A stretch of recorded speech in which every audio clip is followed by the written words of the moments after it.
Thank you guys for checking out 963 Sessions. These podcast series are kind of surrounding this company, and kind of what we do. And we invite guests on there who we think are experts, subject matter experts in the field that we are in, and we go and try to dive a little bit deeper into different topics with different people. And Kyle, why don't you go ahead and introduce yourself a little bit? Yes. So actually, I think it's cool, Kyle, because like I have seen the journey of you and your company from the beginning. So for me, it's this joy to see people grow something and continue to work at their craft and just see the success you've had. So really proud of you as a friend, Thank you. just to see what you've accomplished in 7 years and how much more you will accomplish. But I appreciate that. yeah, Kyle Oland, director of marketing for Play Golf Myrtle Beach. That's job number one. Job number two is I own and run an event called Fittest of the Coast. I always say that's my hobby job, but job number one is I'm in charge of all the marketing for Myrtle Beach as a tourism golf destination. And that's got to be kind of a heavy burden sometimes, I'm assuming. Like, talk to me about that. How is it actually owning that position and being that guy for this, I mean, this area in particular? Yeah, it actually is. And like I'm a very even keel person. I don't have very highs and lows in emotion, but there is a lot of responsibility that comes with that. Like I am charged with managing a budget that represents the entire marketplace. And it's not my money I'm managing. It's for the most part, it's taxpayers' dollars. So because of that, I feel this added pressure to be responsible with the taxpayer dollars that I've been entrusted to steward with the goal of attracting and bringing new visitors to Myrtle Beach.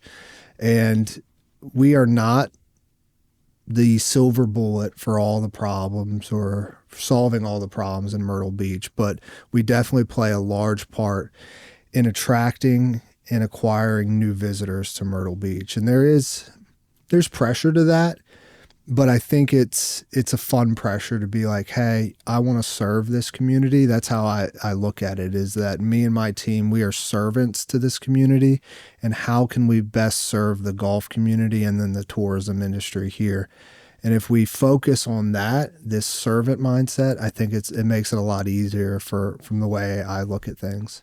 Yeah, that's cool. A servant mindset is a really big way that I've seen have success, like whether you use it or not. Like every person that seems to put that forth into their own way of working or their way of life or whatever it may be, you're always going to think succeed with that, because it's a way that you can kind of make sure that people are put first in front of you. Like how can I take care of someone else's happiness a little bit more than myself, right? Yeah, and that's the way I look at it, because we have members of our organization, golf courses and package providers, but also this destination, that it's, hey, how do we best serve their needs? And sometimes that's hard because it's this conflicting decision making, that it's like, hey, I want to do what I think is best for you, but then over here, it's maybe, oh, dude, this would be really awesome to do, but hey, it's not what's best for the community. Mm-hmm. And that can be difficult. And then it's also difficult too, that when you're serving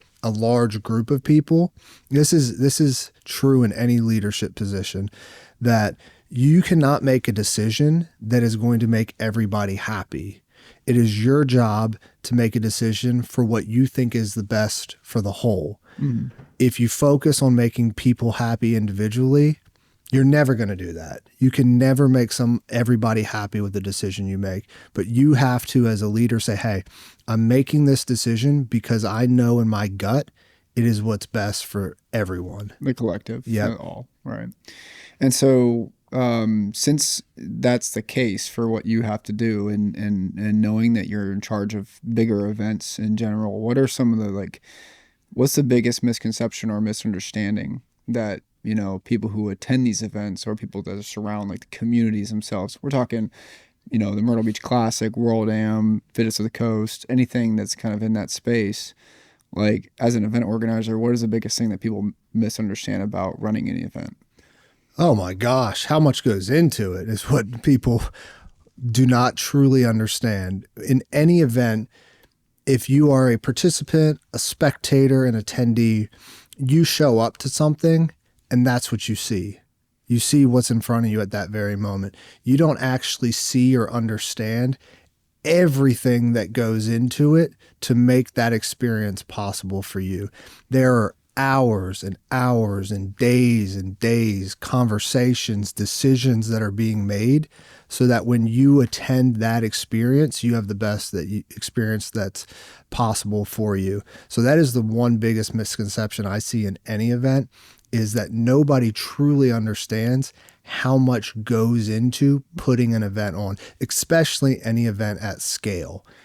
Right. And so when you're trying to please the people that are attending the event, the sponsors and things like that, you're doing different things for those individuals, serving those different individuals, right?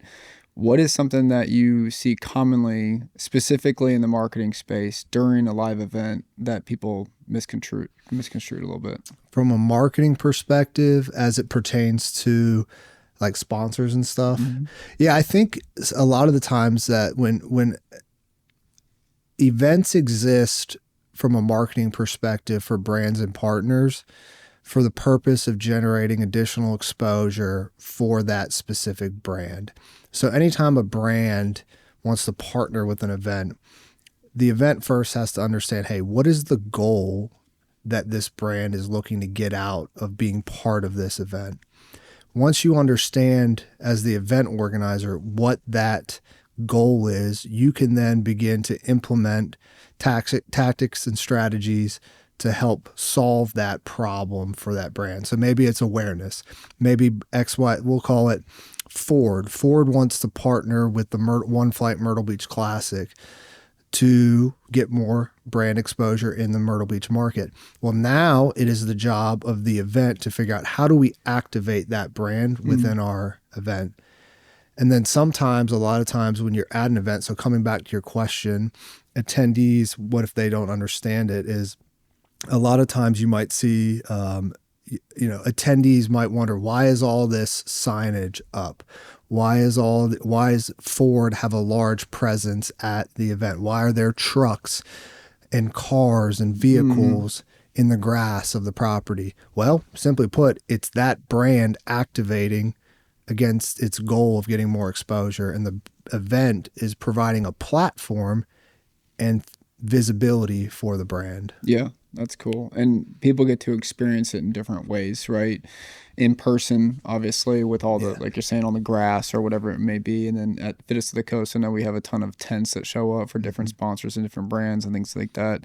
So their exposure to those brands affects them differently in different ways. And one of the ways that we commonly do together is media, right? The digital side. And so I'm sure, I know exactly in the past that you've worked with other media teams and kind of understanding how they work and how we've worked with you in the past. When you're working with a team, what separates the difference between someone marking off tasks on a daily basis and just getting a checklist off, or someone actually understanding the event and how it evolves throughout even the weekend or week of it actually happening, right? What's the difference between the two itself? Yeah, I think it is very important that any media team that is at an event to have a deep understanding of what that event is about. What is the event's mission? What is their ethos? Because then that media team better understands, hey, what is the media that we're producing that best reflects the event? I think it's a big challenge if we were to bring in a media team for any of the events that I'm a part of that doesn't actually understand what's the point of this event? What are we looking to accomplish? Because then at that point, you're giving them a shot list or a creation list, and they're just checking the boxes, and they're not really thinking about it in the realm of, all right, how is this piece going to tell the story of what the mission or ethos of this event is about? And I think that's why working with individuals like yourself, Kyle, I'll use Fittest of the Coast as an example. I think that's a great example. Is like you have this in-depth knowledge of why that event exists, why we do, what we're looking to achieve. And through you and your leadership, you're able to make decisions where it's like, hey, I'm going to make this decision because I know what needs to be done. And you don't have to go to, event leadership to make a decision, because you're like, all right, I know what the mission is. We're going to carry out this mission, and I don't need to go ask someone. So I think having a media team, and I think this is what all events should do, is to be able to explain what we're looking to do, what we're looking to achieve, what we're looking to showcase through our media at the event.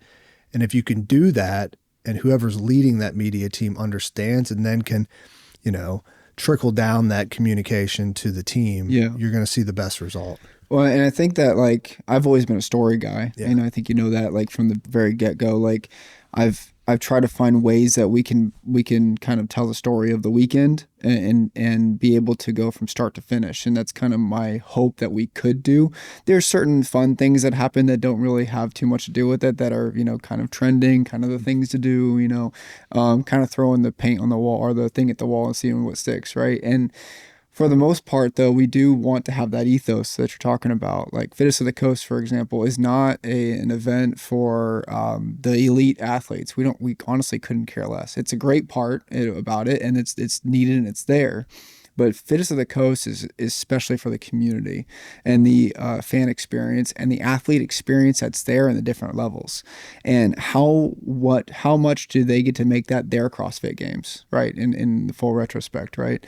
How much can we showcase to them how we care so much about their weekend and making sure that the memories that they're made from that last for literally a lifetime. Yeah. Right. So it's a big event, and they spend a lot of energy and effort to come to it, and we want to make sure they have the best experience possible. Yeah, I think this is important, not just in events, but any business is if you own a business or run a business, you need to be so intimately knowledgeable about why you exist. What is your mission and what are you trying to achieve?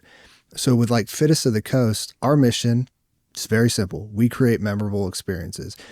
From that, we are then able to make decisions that help us achieve that mission. And that is with any business. And so, for example, 963, your mission. You say, hey, this is what we're going to achieve. Every decision we make now is going to help us achieve that mission.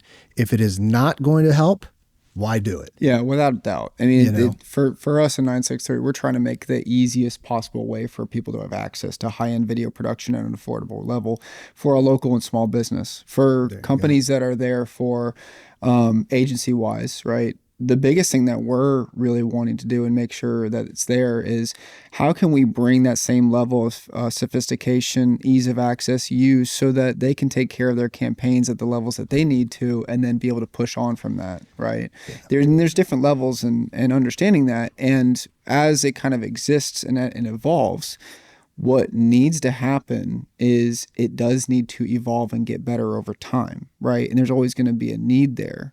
So I know that you have worked with many teams before in the past, or your experience from when you first started as a media director to now that's evolved, right? That's changed dramatically. And so working in events and understanding these events and the landscape that you're in, what were some like pitfalls or pockets that you saw maybe earlier on that maybe you obviously have changed now that's evolved now? Yeah, I think the biggest thing from an event standpoint, and I believe this wholeheartedly, it is the most opportunistic time for an event to gain exposure and to be able to tell the story, which is the experience. That is the story of an event, the experience that a participant, whether it be from a competition standpoint as an athlete or whether it be an attendee standpoint, share that experience with the outside world. You have no other window of time to do that. You can't share an experience of an event if an event's not taking place. So one of the things that, I've learned through you as well, is that period, that window when the event happens is the most important time for future growth. Oh yeah. Because if you cannot capture and share what is happening, how are you going to be able to tell the world? Yeah. If you have an event and you do not capture anything, nobody's going to know about it. Word of mouth is great. Yeah. But there's power, as we all know, in that device you have on your lap, the cell phone. With that device and with social media, you can reach more people now than ever before, faster, more times, and less expensively than any time before. So the thing that I learned was, hey, we need to make a focus that this window, we are going to capture and tell and showcase as many experiences as possible and make this experience look as fun as humanly possible. Because then those from the outside looking in are going to say, man, FOMO, I just missed out. Right. Those that were there are going to be able to look back and say, wow, that was amazing. I want to do this again. So any event that is not doing that, you are not going to grow or see growth in the way you want to happen. Yeah. And I think our experience in the past has seen that, you know, it is not so much the before and afters, it's so much during, because that rate of engagement during that time frame of the event, just to have some posts go out that are super simple, right? Whatever it may be, the engagement on those during the event itself is just astronomical as compared to before and after, right? I'm sure, I don't know the stats completely. I haven't looked at the numbers as much as probably you and your team have, but as far as my understanding goes, it is like throwing gasoline onto a fire that's hanging out there, right? In the middle of the event itself. Yeah, that's a great point you make, that events have a window of interest from participants in the outside world. You have, as the event gets closer, interest builds and it crescendos to when the event is taking place. And then as the event ends, you have a window of time where there's still interest in your event. After that window closes, typically it's probably about a week to 2 weeks at most, people don't care anymore. They've moved on to the next thing because you are an event. So you have to, as you alluded to, maximize that window of interest as big as humanly possible. Because if you miss the window, people don't care anymore. So expound on me a little bit more, expound on me a little more about the importance of how fast and how much speed is needed for content to be pumped out, right? I mean, what would, in your perfect world, right? How fast would you want posts to be going up during an event? Yeah. So some people look at this differently. Depending upon who you ask, they're like, oh, you do 3 to 4 posts a day, whatever. I'm the exact opposite.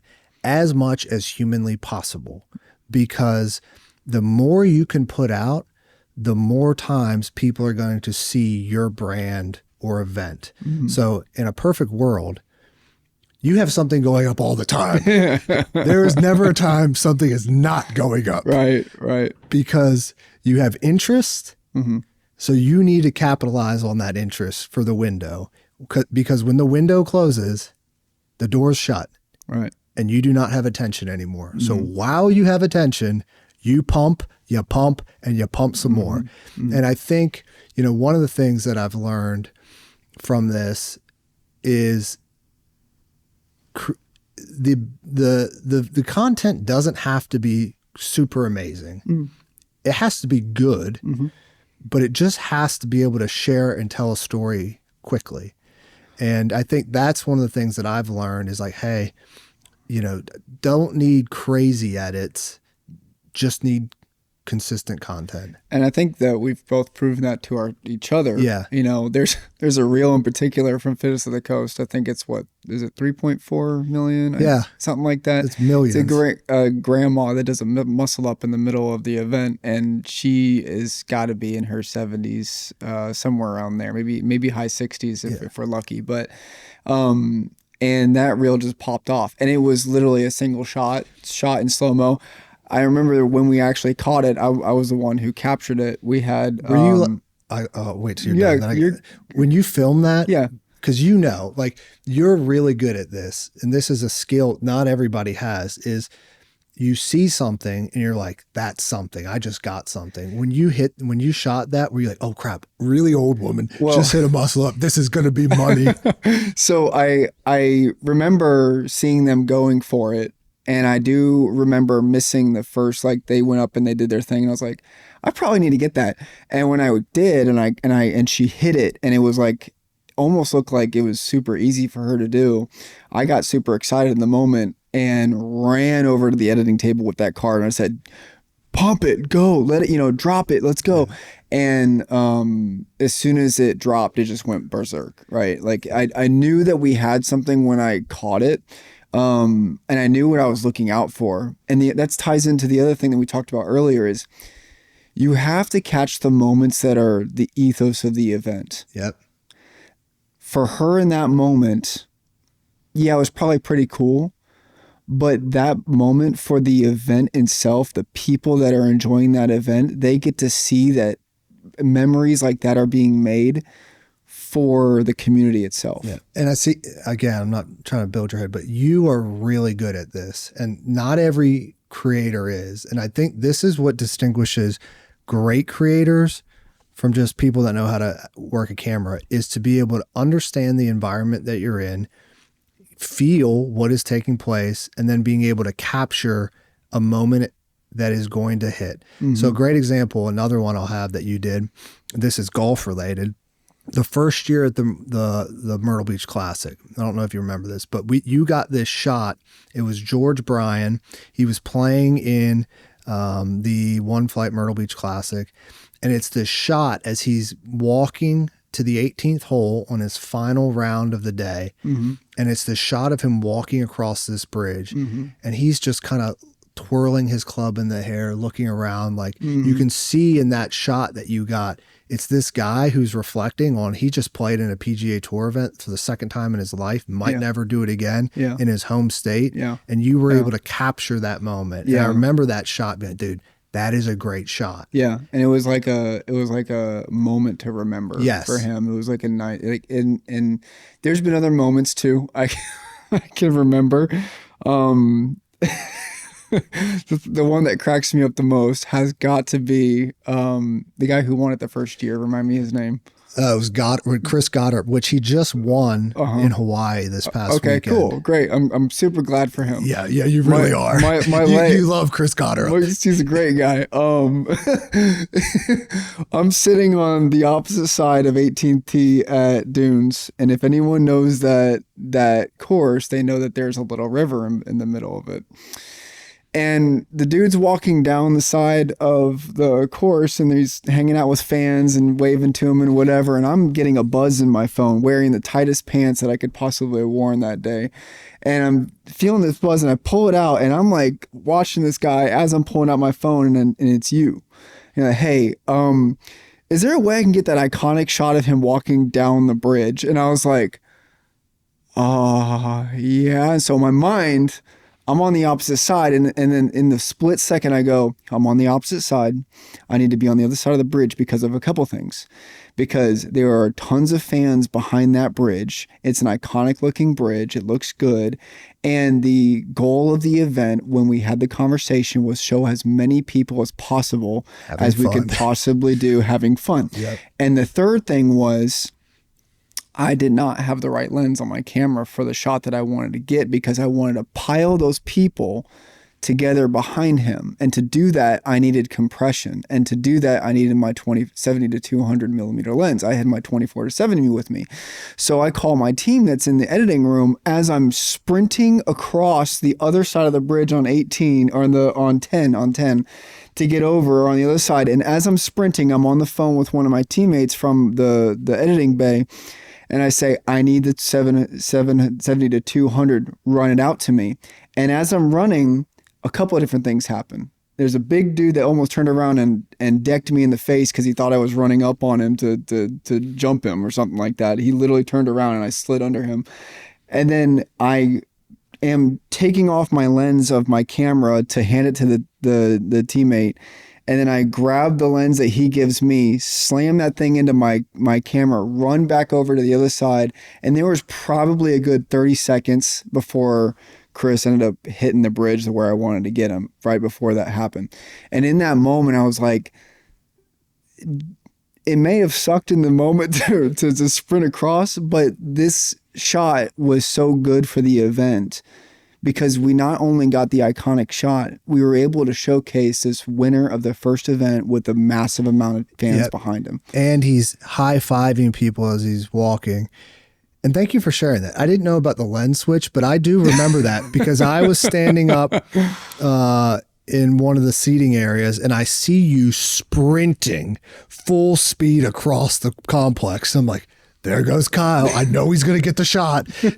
And you got the shot. And not that you care, but that shot was also crazy because Chris won that, his first PGA Tour event. That's cool. And now there's a good chance he is going to become one of the best golfers in the sport. Oh, that's cool. And that's really you neat. captured that first winning moment. I mean, there's plenty of other content out there, obviously, of the guy, but it's cool to know that we were able to do that for the event and for the people, for you guys. And you mentioned again, and I think that again, it comes back to your question about media teams understanding have a deep understanding of the event. Mm-hmm. You mentioned, hey, what was the goal?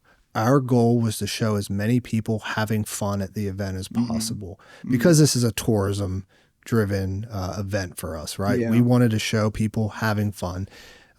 So again, that speaks again to, hey, you as a media team lead understanding, hey, what is my team's goal in what we're doing out here? Yeah. And the goal at the end of the day is always good to kind of circle back to and make sure that you're kind of humbled in that. It gives you a nice little barrier to ground level because media teams can get excited about doing something fun and exciting for their own ego, for their own whatevers. And I know we've experienced that before in the past. And I know that we need to be able to kind of allow ourselves to come back to, hey, who is this for? What's it for? Right.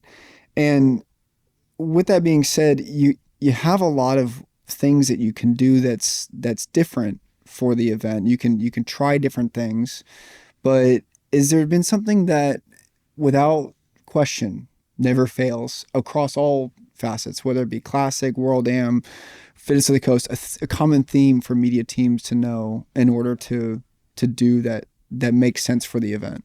Yeah, I think the biggest thing is, it comes back to our point a little bit ago, is that it is really important for media teams to, one, be nimble. There are so many times we've written plans, but oh, here's what we're going to do at this event. And it never comes to fruition because events change. Yeah. And I think nimbleness is one, but then it comes back to the point we made earlier, is that you need to, as a creator, have a deep understanding of what is happening in front of you. Mm-hmm. That you're not just pointing a camera at something, but your eyes are open. You're seeing and observing what is happening and what is taking place in front of you, so you can capture the story that is taking place. Because undoubtedly, what is on your to-do list for that day, for shots, etc., content to be made, might not end up being the most important story that's out there. And if you can be able to keep your eyes out in front of you of what's taking place, observe it, and then say, hey, that's a story, that's a piece of content, that is where true success lies. It's not the checklist. Yep. It's what evolves and becomes the story of the event. Yep. Right? Yep. You have your framework. Hey, here's what we're gonna do, and then from there it's like, hey, let's adapt. Right. I think it's a good 50-50, to be honest with you. Like, take care of the checklist, make sure that's taken care of correctly. But that should be 50% of your effort. 50% of your effort should be on the event and what's changing, what's happening in that moment. So, but I'm gonna do that.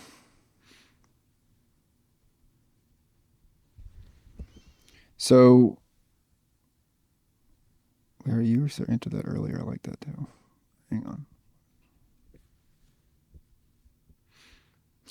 So that's a good one. So When collaborating with marketing teams, media in general, not just video, photo, like we're talking graphic design, whatever it may be, the full gamut, right?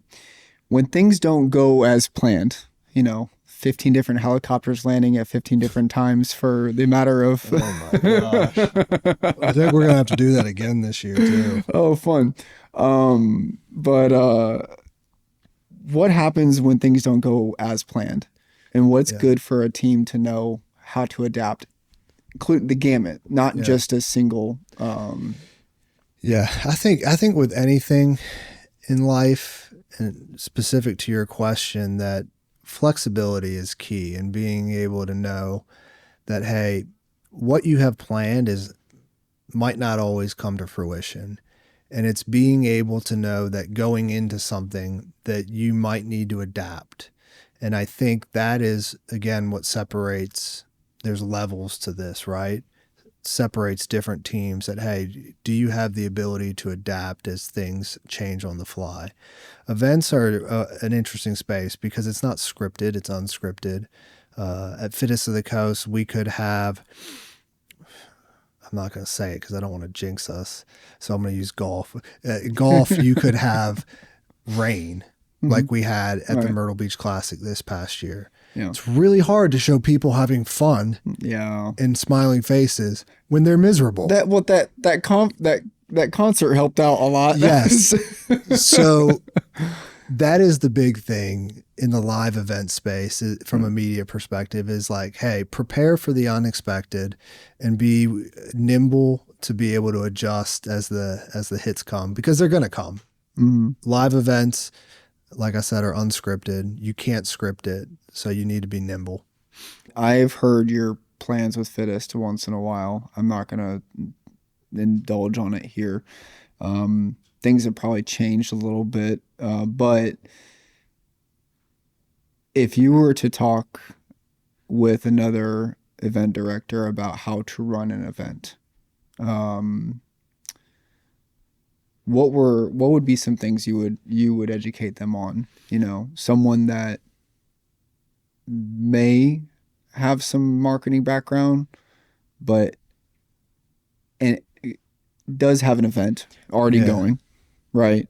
Has a little bit of marketing knowledge, but they're wanting to change things up a little bit. What would you say to that person? Yeah. Events are not for everybody. And then not all events are created equal, because the economics of events to event are so much different. I'll use CrossFit as an example because I know that the best. The larger you get, the more expensive it becomes. Because as you scale, things you need more, cost more. So, but Mr. 20 lane event this year. Yeah, man, 19, not 20, okay. But still, like, we need $2,540 worth of tape just to tape the floor. Insanity, that's stupid. Dude. That is insane. When I paid that bill, I looked at Morgan. I was next to me. I was like, "This is stupid." just tape. It's stupid. Oh wow. But what would I tell somebody? I would never tell anybody to get into running events if you do not have a very calm personality, because you need to understand that every best laid plan is probably not going to work out. So that's the first thing. The second thing is you need to be able to visualize in your head what you want the experience to look like for people. I know you're a creative person. I'm creative in a different way from you, but I'm really good at imagining something in my head and seeing a vision or a picture, and then figuring out, how do I make that come to life? And then you need to focus on everything from an event standpoint is about experiences. People go to events for experiences. So how are you generating experiences for people? How is every touch point, every aspect of the event generating an experience for people? The two people that do it the best is Disney And if you've never ever been to Disney World, have you ever been to Disney World? Yeah. Okay, so you understand. So Disney World is incredible that it is just a playground for your imagination, and there's Right. experiential touch points throughout. I got to go to the Masters, the best and most renowned golf tournament in the world. And it was the most eye-opening experience I've ever had, because everything about the patron experience at Augusta was set up that you would have a memory, whether it was a big memory or a small memory. And that shapes a lot of the way that I think about decisions, is how will this potentially create a memory for someone? If it creates a memory, we do it. If it does not create a memory, we do not do it. Right. So my advice to people is understand what you're doing, live events or experience factories, figure out ways to capture and create experiences for people. And that's where the media comes in. You are capturing that experience. Right. So that way Sally can look back and remember it. And then Tim can look at it and say, I just missed out. Right. I need to be there. Right. Yeah. No, it's a beautiful way to put it, because you have to, you kind of add and subtract things, and you got your list of, hey, in categories, excuse me, if it does create something for your soul in the future, put it over here. If it doesn't, there's no reason. Right? Yep. It's, again, it comes back to your business, and does it help you achieve it? Double down on it. Does it not? Get rid of it. So, we could talk about facets all day of what events and how to run them, the marketing behind them, the strategy behind them, but you're a subject matter expert of what you've seen so far. You see it evolve too. What do you see that is going to happen in the near future? And what would you expect events to have to think about to do in order to take care of those things? Yeah. Again, I keep saying this, but it comes back to experiences. And what is going to separate events in the future is that experiential aspect. How can you think creatively to create a memory or an experience in ways that others have not? In a perfect world, if I had all the money in the world, from a Fittest of the Coast standpoint, we would own the property. We would own the venue. You would sleep at our venue. You would eat at our venue the whole time. And it would be the Disney World of a CrossFit competition, where you stay at our resort, you stay at our lodging, you eat our food. Because then what that allows is for me to control every experience, Every aspect and of it. curate it to the best for the participant. So that is what I believe you're going to see more events doing is, and you see it, right? You see it with a lot of health and wellness events, is that, hey, there's now this communal aspect of it, that it's not just the 9 to 5, it's the 5 to 8 a.m. If you can control those moments, I think you've really tapped into something special. It's why Disney, again, I come back to Disney. I believe in stealing ideas from others, and Disney does that. They control the experience. They have their Disney-owned resorts. You stay there, then you go to the park, then you come back to the resort. They control the experience. And if events can do that, it's very hard. You either need some crazy creativity to figure out how to make it happen, partnerships, or a lot of capital. That is where I think you'll continue to see events evolve. That's cool. That's really cool. I think that, for us as a media team, there's a lot of little things workflow wise that you'll see start coming out when it comes to those events. Because our job is to, satisfy the event from that perspective. And for us, speed is going to be everything, no matter what. This year I think we're bringing on 2 editors, and I'm going to be working on it as well. And then we're going to have an overseas editor for Fittest of the Coast. And the amount of content that can go out that way while focusing on the event, I think is going to be huge. But how can we improve on the communication of it? How can we improve on the collaboration of it? How can we improve on understanding every little detail of what's going on to make sure that there's stories being captured, right? And so if there's not a very large, clear level of communication somewhere, we've got to find those little nuances to make sure that when things are evolving, right, for those stories' sake, how can we adapt to that on the fly very quickly, right? I think that's for us, and as a community, as other creatives, no matter what's going on, there's got to be a thumb on everything, right? Yeah. Let me ask you this, Kyle. So I've spoken at like a macro level on events. You have led media teams for a number of different events in different spaces now.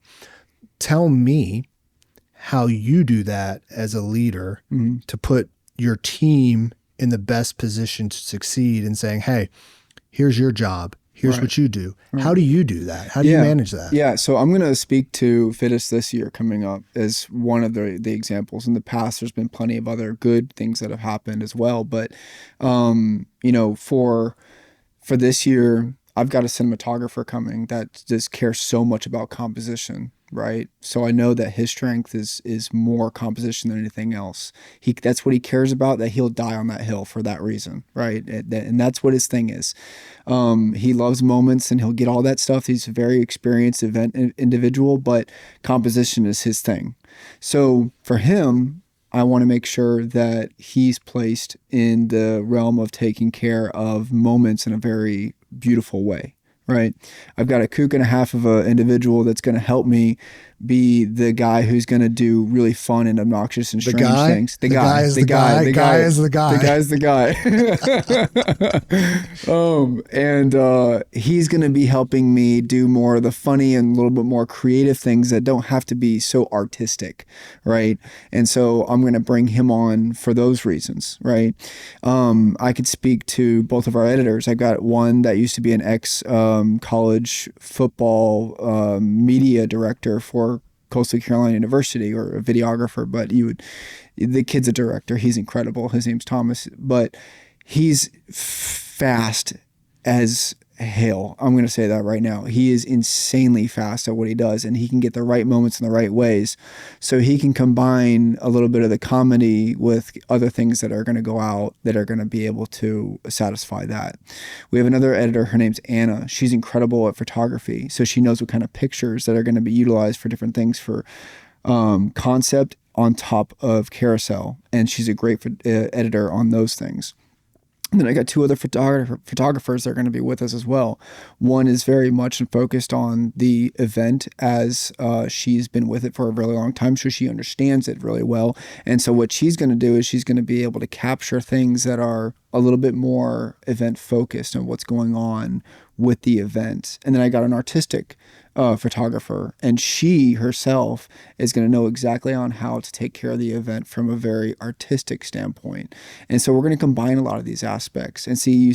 What I've been doing here is I've been trying to find ways that I can satisfy multiple different levels of the event. I want to elevate the event, but I also want to satisfy the storyline of it at the same time. And by doing that, and by putting people in their places where they need to be in order to satisfy what's going on, I know individuals' strengths and weaknesses when I bring them on, so much so that I can rely on them to capture certain things that I need in order to make sure that the events runs in a smooth manner. In the past, what we've done is we've been able to find ways that certain individuals have been taking care of different aspects for those reasons. Now, some people take a little longer than others on editing and things, but the fact of the matter is some of the content comes out incredible when it comes to that point.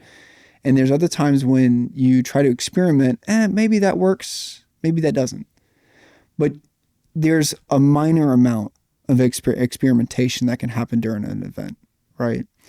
Last year during Fittest of the Coast, we tried to take care of the event and the athlete photography and videography as well that they purchased. One of the things that we did during the event was had multiple videographers and multiple photographers. And one of the things that I did to try and make it different last year was, if you saw me, I was running around with this little mounted camera everywhere and trying to elevate the event from that perspective. And there was a little bit of room for that. I think there's always a little bit of room to experiment, but you have to have this well-oiled machine in communication, and everyone has to be able to abide by that in order for the event to go in a very smooth manner. I've got a very large background in logistical type things. I'm very efficient mannered, and it's black and white. It's color coded for me. So if it doesn't go in a way that I see that it could be extremely smooth, then it's not going to work, I think, in the event itself, because we've had this experience for we've done Fittest of the Coast for 5 years now, World Am 4 years now. There has to be an aspect of efficiency, and you have to lean on people's strengths and weaknesses in order to take care of the efficiencies that are there. And sometimes if you don't trust those individuals enough, I've seen where it can crash and burn really quickly. And if that happens, you got to keep a cool head about it and just move on and go forward. Because at the end of the day, what matters is the volume, the story, and making sure the athlete experience is there. So if you do crash and burn during an event, then you need to be able to pick yourself back up, get back on the horse, and keep going so that it doesn't ruin the actual experience that athletes or individuals or whatever it may be that are coming to these events and experience them at the same time. Does that make sense? Makes perfect sense. I think one of the things that I really liked that you just shared is that you as a leader are finding the strengths of your teammates and then saying, hey, I'm going to try to put you in the best position to succeed for what you're really good at. Mm-hmm. And that's really cool.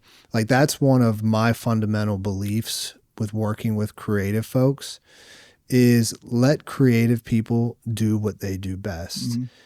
Paint a vision. Hopefully they understand the vision. And if they understand the vision, let them go. Don't put guardrails on creative people. I think when you put guardrails on individuals that have creative minds, you keep them from being able to do what they do best. Mm-hmm. Because you might think you know what you want, but in reality, this creative individual might be able to create something that supersedes anything you could have thought of. Mm-hmm. So paint a vision and then let creative people do what they do best. Heck yeah. That's awesome, man. You've done that, I think, throughout the years. It's funny, if you watch the previous episode with David and I, there's a moment in there where he's like, I said, Kyle's trusted me with a lot. There's been some things and like, are you sure you want to trust me with that? Are you sure you're okay with that? And like, oh, if that happens, I might get fired because of that, but okay, let's go ahead and do it. You know, yeah. There's been a lot of that, but I think you are right in allowing creatives to be creatives. Yeah. Right. You might, you and I have talked about this, but you might strike out with an idea, mm-hmm. but at least you swung, mm-hmm. because you can't hit a home run unless you swing for the fences. Mm-hmm. And mm-hmm. you can't be afraid to strike out, right? Because if you're afraid to swing, you're never going to hit it. That's right. That's right. Well, thank you all so much for attending this 963 Sessions. Kyle Oland here with Play Golf Myrtle Beach, Fittest of the Coast, and Play Golf Myrtle Beach. Monster of a human being in the garage gym. So I don't know, man. I've been running. I put in some miles the last couple of days. You know what, Kyle? I told Maury, I was like, I want to compete at something this year. I don't know if I want to do a CrossFit competition, but I want to do something that I can train Don't do a Hydrox, please. Don't do it. Don't do it. Don't do it. Gosh. I'm thinking about it. Ugh. That or a half marathon. It's either a Hyrox or a half marathon. I'm not quite sure. I've done one. Not a fan? No, I loved it. Oh, okay. I got you. Maybe do it again. Yeah. Maybe do like I did a sprint try. Maybe do a full one. Yeah, absolutely. Who knows? You should do one. I don't want to get a bike, one, and two, I don't know if I have time. I know that's the thing. Time is the big thing. Time. Dude, thank you. I appreciate this. This is good, dude. It's fun, Tyler.